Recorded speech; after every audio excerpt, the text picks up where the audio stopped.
Inventory turns is probably the most popular of all the inventory performance metrics. It's really about comparing the quantity of sales with the average quantity of inventory held. So this is a ratio, and it's really important to consider the ratio, because one business might hold 100 t-shirts and another one might hold 100,000 t-shirts. But whether or not that's good is relative to its sales.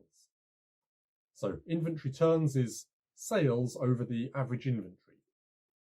And when we're using this, it's really good to compare it, first of all, with yourself. Is it improving or getting worse? But then strictly only with other very similar businesses in similar circumstances. Higher inventory turns are better. So we want the inventory turns number to be as big as possible. So let's work through an example. In a t-shirt shop, this t-shirt shop sells 1,000 t-shirts per year, and its average stock held is 100 t-shirts.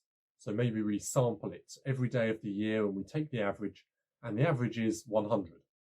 Then its inventory turns is 1,000 divided by 100 is 10.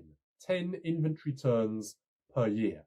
Now we can compare that with a few other industries, some typical. What is normal? Well, normal varies greatly by industry.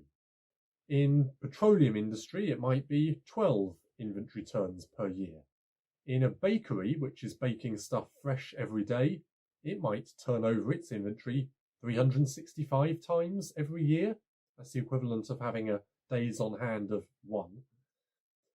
Maybe a food store could be 15, furniture for restaurants every 6 days, that works out at 60. Or an average car dealership, maybe 6. That means a car spends 60 days on a forecourt before getting sold, on average. Now, this varies hugely by industry and what each of these industries is trying to achieve with how much inventory it chooses to sell, because mostly in those it's a choice, is based on their strategy and circumstance and what customer expectations are. Now, there are several possible formulas for calculating inventory turns. We've alluded really towards a couple already. Fundamentally, it's sales over average inventory. But then we also looked at it in that last example in terms of number of t-shirts sold divided by the average number of t-shirts kept in stock.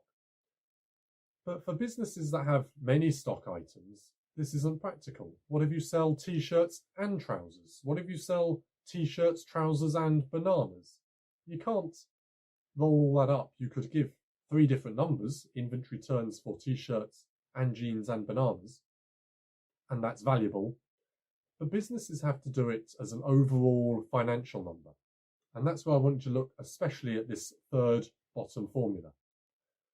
Cost of goods sold divided by the average total inventory value. Now, cost of goods sold is basically adding up everything you paid for all of those goods that were sold. So perhaps I buy a t-shirt from a supplier in bulk for $2 per t-shirt, and I might sell it for $10, but the cost of goods sold is $2. And maybe I would add on the direct labour for the sales staff and other direct costs as well.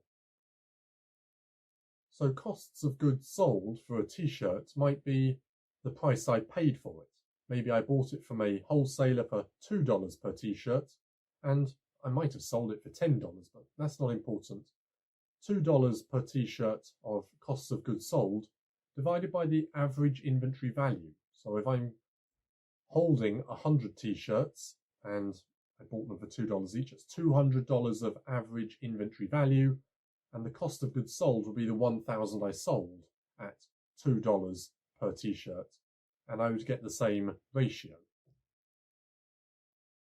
Another popular inventory metric is days on hand. And actually this is just an inverse really of the inventory turns we've been looking at. So how do we calculate it? You got it.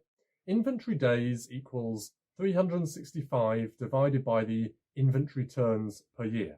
So, for example, if a business has 12 inventory turns per year, then inventory days equals 365 divided by 12, which is 30.4 days.